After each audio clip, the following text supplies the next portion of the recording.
Quand j'ai acheté mon premier ETF, je ne comprenais pas vraiment ce que j'achetais et je l'ai fait parce que tout le monde me disait dans ce que je consommais, dans le contenu que je regardais, que le meilleur moment pour investir, c'était hier et que demain ce serait trop tard. Donc je me suis un peu précipité dans cette peur de rater le coche, de rater le meilleur moment pour investir et j'ai acheté mes premières actions. Sauf qu'en réalité, j'ai fait cet achat, et je pense que c'est le cas pour la grande majorité des gens qui font ce premier pas, sans réellement comprendre les rouages et le fonctionnement qui se cachent derrière les ETF. Très vite, j'ai essayé de comprendre dans quoi je m'étais investi. Comprendre comment fonctionnent les ETF. Qu'est-ce qui se cache derrière ce mot un peu magique? Qu'est-ce qu'on y met? Bon, aujourd'hui, après 2 ans et demi à investir dans des ETF, j'ai une compréhension beaucoup plus poussée que à l'époque où je commençais à investir, mais je ne suis toujours pas un expert, je te partage simplement ce que j'ai vécu et mon expérience et ma compréhension pour que toi aussi tu aies toutes les clés aujourd'hui pour investir en comprenant davantage ce qui se cache derrière les ETF, car on en parle énormément aujourd'hui, mais sans vraiment les comprendre. Alors quand on parle d'ETF, on parle évidemment d'actions, de marché, de bourse, mais concrètement, qu'est-ce que ça veut dire? Un ETF ou FNB en français, c'est un fonds négocié en bourse, aussi appelé fonds indiciel coté, fonds d'investissement coté, tracker, ou même encore un fonds de placement qui regroupe un ensemble de valeurs mobilières et dont les parts peuvent être achetées ou vendues en bourse comme des actions. Bon, ça fait quand même beaucoup de mots compliqués pour décrire quelque chose qui ne l'est pas tant que ça. Alors commençons par le commencement. Qu'est-ce qu'un fonds? Qu'est-ce que ça veut dire un fonds en bourse? En fait, un fonds, c'est un organisme dans lequel on peut investir et à travers lequel on peut investir en bourse. C'est comme si tu donnais ton argent à une entreprise pour qu'elle investisse directement en bourse à ta place. Donc tu n'es pas en contact direct avec le marché, mais tu passes par un intermédiaire, une entreprise, un organisme, un fonds qui va gérer ton argent pour faire les placements à ta place sur le marché. Moi, je dénote 2 types de fonds, les fonds actifs et les fonds passifs. C'est d'ailleurs les 2 grosses catégories qui existent quand on parle de fonds. D'un côté, tu vas retrouver les fonds actifs qui, eux, se concentrent vers un seul objectif qui est de battre le marché, de faire mieux que le marché. Donc un fonds actif va acheter, maintenir, vendre au moment le plus opportun pour avoir une performance qui surpasse le marché. Là où, à l'inverse, de l'autre côté, le fonds passif, lui, ne va pas essayer de battre le marché, il va plutôt prendre un indice, se baser sur cet indice et essayer de répliquer la performance de cet indice. Mais pour être bref, un fonds actif, c'est plus risqué, ça coûte un peu plus cher en termes de frais, et par contre, bien entendu, le rendement potentiel est lui aussi plus élevé. Pourquoi c'est si risqué? C'est simplement que le marché, la bourse, c'est quelque chose qui est très volatile et qui varie selon les croyances des gens et des investisseurs et les résultats, les performances des entreprises à court, moyen, long terme. Donc ça fait quand même énormément de paramètres à prendre en compte pour essayer de battre ce même marché. Mais si ça t'intéresse, j'en parle un petit peu plus dans ma dernière vidéo. Un fonds passif, quant à lui, est un peu moins risqué dans le sens où il ne va pas essayer d'aller prédire le marché, d'aller prédire l'avenir d'une certaine façon, mais il va vraiment se baser sur ce qui existe, sur les résultats actuels et les évolutions des différents indices boursiers pour répliquer leur comportement et leur performance. Mais ce qui veut dire aussi que si un indice boursier s'effondre, eh bien le fonds passif va s'effondrer puisqu'il va suivre sa performance. Donc par exemple, un fonds passif qui tente de répliquer l'indice du CAC 40, donc les 40 plus grosses valorisations boursières de France, si la performance du CAC 40 augmente ou diminue, eh bien la performance du fonds passif qui suit l'indice CAC 40 va augmenter et diminuer à peu près en même temps. Et ce qui fait que le fonds passif va être très corrélé avec la performance réelle du marché et de l'indice de base de référence. Donc tu l'auras peut-être compris ici, ce que j'essaye de t'expliquer, quand on parle de fonds passifs en général, au départ en tout cas, on parle d'ETF. Sauf qu'il faut quand même faire attention à une chose, c'est que dernièrement, on peut voir divers fonds qui vont créer des soi-disant ETF, mais qui en réalité derrière se comportent comme des fonds actifs.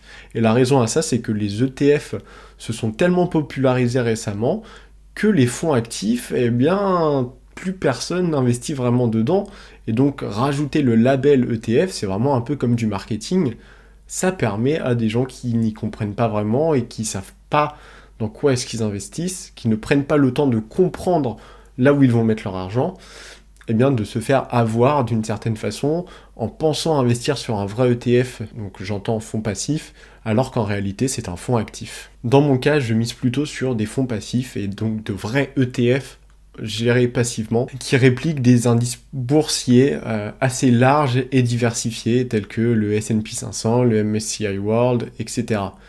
L'idée, c'est de me diversifier aussi bien géographiquement, pour ne pas dépendre trop de la performance d'un pays, et en même temps, d'être diversifié géographiquement, c'est d'être diversifié par secteur, et donc avoir des billes aussi bien dans la tech, dans la santé, etc. Maintenant qu'on a compris ce qu'était un fonds et ce qu'est un fonds passif, on peut se demander comment ça marche un ETF. Comment est-ce que l'ETF réussit justement à suivre l'évolution d'un indice et à répliquer sa performance? D'ailleurs, je dis comment est-ce qu'ils y arrivent, mais certains n'y arrivent pas. Et c'est là qu'il faut faire attention aussi, dans les ETF dans lesquels on investit, si votre ETF ne réplique pas bien la performance de son indice, qu'a priori c'est un mauvais ETF, c'est un fonds qui est mal géré. Donc je vous déconseille fortement d'investir dans ce type d'ETF. Mais donc pour faire simple, on a deux types d'ETF. Les ETF à réplication physique et les ETF à réplication synthétique. Les ETF à réplication physique vont acheter les actions de l'indice qu'ils répliquent, tandis que les ETF à réplication synthétique vont plutôt passer des contrats financiers pour copier les performances de l'indice. C'est un petit peu plus compliqué et on ne va pas forcément entrer dans le détail dans cette vidéo. L'avantage d'une réplication physique, c'est la précision de l'indice et la détention des actifs. Car les investisseurs peuvent savoir plus précisément les actifs détenus par le fonds, qui sont bien entendu ceux de l'indice. Les inconvénients, en revanche, c'est que ce type de fonds peut subir des écarts plus importants si l'ETF ne peut pas détenir tous les actifs de l'indice. Et un autre inconvénient, c'est que les achats et ventes de titres sur ce type d'ETF peut générer des frais supplémentaires. Des frais supplémentaires qui sont dus au coût des transactions qui sont réellement faites sur le marché. Et en ce qui concerne la réplication synthétique, eh bien, en avantage, on peut noter que les frais de gestion sont bien souvent plus bas. Il n'y a quasiment pas de tracking error. Donc, tracking error, c'est à quel point est-ce que l'ETF arrive bien à répliquer son indice. Pour un synthétique, on n'en a quasiment pas. Et en général, il y a une meilleure efficacité pour les indices complexes et difficiles à reproduire physiquement, donc ceux qui contiennent un grand nombre d'actifs. Le dernier avantage que j'ai envie de citer ici, pour nous Français, c'est que ce type d'ETF à réplication synthétique sont éligibles au PEA. Et donc ce que nous permet ces ETF à réplication synthétique, c'est tout simplement d'investir sur des ETF qui répliquent des indices internationaux comme le S&P 500 par exemple. Par contre, on peut quand même dénoter un gros inconvénient, c'est qu'il y a quand même un risque que la contrepartie financière fasse faillite et ne puisse pas honorer ses obligations. Par exemple, la faillite de l'émetteur ou la faillite de la banque. C'est un peu plus complexe à comprendre aussi, ce type d'ETF, et globalement, il y a un peu moins de transparence aussi derrière ces contrats. Un autre paramètre et élément à prendre en compte sur les ETF, c'est est-ce que ton ETF est distribuant ou est-ce qu'il est capitalisant? Les ETF capitalisants vont réinvestir automatiquement les dividendes perçus, tandis que les ETF distribuants vont les verser aux investisseurs. Les ETF capitalisants sont donc un très bon moyen de bénéficier de l'effet des intérêts composés, puisque les plus-values sont réinvesties automatiquement. Et donc en fait, on a une croissance qui est limite exponentielle, si jamais le fonds dans lequel on investit a une bonne performance, bien entendu. Et à l'inverse, les ETF distribuants, eux, versent régulièrement des dividendes sur leur enveloppe, mais il faut quand même éviter le compte titre et privilégier le PEA dans ce cas, ou l'assurance vie, pour ne pas être imposé dessus. Puisque sur un compte titre, si on perçoit des dividendes, eh bien on va être imposé dessus directement. Donc ça, c'est un peu dommage. Alors pourquoi c'est intéressant à mon sens d'investir sur des ETF ? Déjà, on s'expose un peu moins au risque du marché en investissant sur des actions en direct. On peut miser sur des portefeuilles qui sont ultra diversifiés de manière assez simple. Il y a un petit peu moins de frais et aussi un petit peu moins de risques que sur des risques actifs, bien entendu. Donc après, à chacun de définir sa propre stratégie, mais je pense que c'est un excellent outil pour débuter quand on ne comprend pas trop ce qui se passe et comment fonctionne la bourse, justement, et les différentes transactions qui y sont possibles. Un autre avantage des ETF aussi, à mon sens, c'est qu'ils permettent aux investisseurs d'investir sur des indices qui, en temps normal, ne seraient pas forcément accessibles de par leur valorisation. Si je prends l'exemple du S&P 500, un ticket au S&P 500 vaut environ 7000 $, alors que celui d'un ETF S&P 500 n'en vaut que 30. Donc c'est beaucoup plus accessible. En France, à ma connaissance, on a 3 options pour investir sur des ETF. Le PEA, le compte titre et l'assurance vie. Alors l'assurance vie, je m'y connais pas trop, donc je vais pas en parler. La différence entre le compte titre et le PEA, c'est tout simplement l'enveloppe fiscale, mais aussi la portée des deux comptes. Puisqu'un compte titre, de ce que je comprends, c'est quelque chose de plus international, alors que le PEA, c'est vraiment uniquement pour les Français, et c'est un avantage fiscal qui est vraiment à considérer, puisque le PEA nous permet d'investir jusqu'à 150 000 €, et de n'être imposé sur les plus-values qu'à hauteur de 17%. Tandis que sur un compte titre, les plus-values vont être imposées selon la flat tax, qui se situe entre 30 et 32% selon l'année qu'on prend, l'année dans laquelle on se trouve. Enfin bref, on n'est pas là pour parler politique. Mais pour démarrer, je trouve que ça vaut quand même le coup de maximiser l'enveloppe de son PEA avant de s'intéresser au compte titre.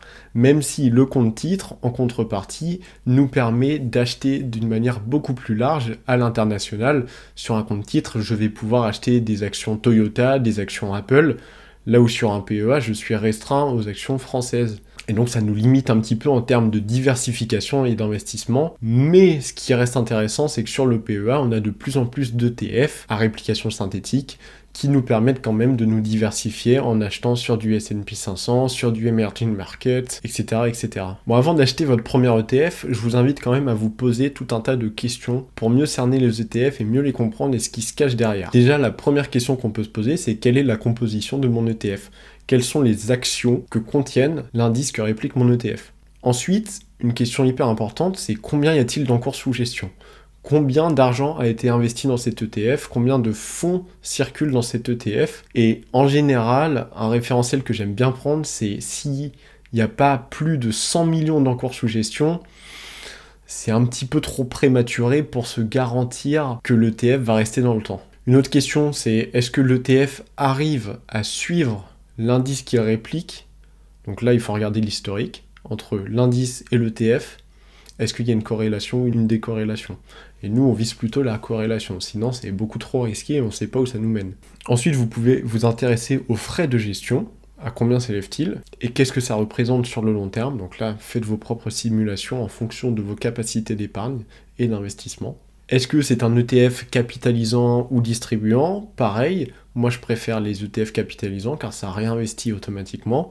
Est-ce que c'est un ETF à réplication physique ou synthétique ? Bon, on l'a vu sur PEA, c'est que du synthétique, mais bon, moi ça me va pour le moment. Après, ça comporte d'autres risques, bien entendu. Donc il faut aussi faire gaffe à l'émetteur.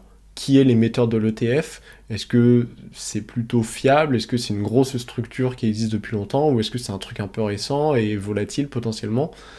Bref, c'est intéressant de se poser ces questions-là tout de même. Moi, le seul risque que j'accepte sur la bourse, de manière générale, vis-à-vis de mes investissements à date, puisque c'est uniquement sur des fonds passifs et des ETF, c'est que si le marché baisse, mon portefeuille baisse et ma performance baisse. Mais j'accepte puisque j'ai une vision très long terme. Moi, je me projette sur une trentaine d'années et pas uniquement sur l'année en cours et sur le mois en cours.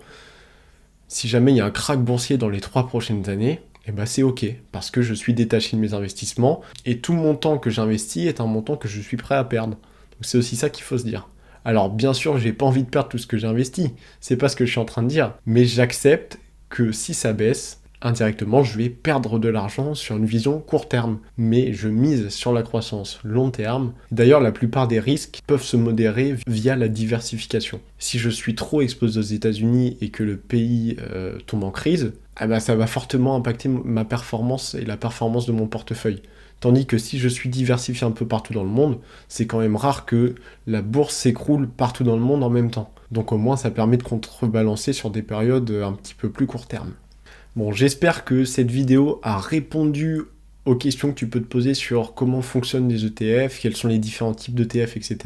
Et j'espère surtout que ça va te donner des clés pour toi-même te poser tes propres questions et définir tes propres croyances. Quels sont les bons ETF sur lesquels tu peux investir ou non en fonction de ta stratégie et de ton profil, de ton aversion au risque notamment. Car les choix ne seront pas les mêmes pour chacun. Et pareil, en fonction de ton plan d'investissement. Si tu as une vision plus long terme ou plus court terme, Bah, peut-être que tu vas plus miser sur des fonds passifs très diversifiés, très sécurisés, alors que sur un court terme, certains vont plutôt miser sur du fonds actif ou sur de l'achat direct, mais là, il faut quand même être un petit peu plus expérimenté à mon sens. Enfin bref, n'hésite pas à me partager tout ça en commentaire, à t'abonner si ce n'est pas déjà fait pour ne pas manquer la prochaine vidéo où je vais te partager un petit peu plus en détail ce sur quoi j'ai investi ces dernières années.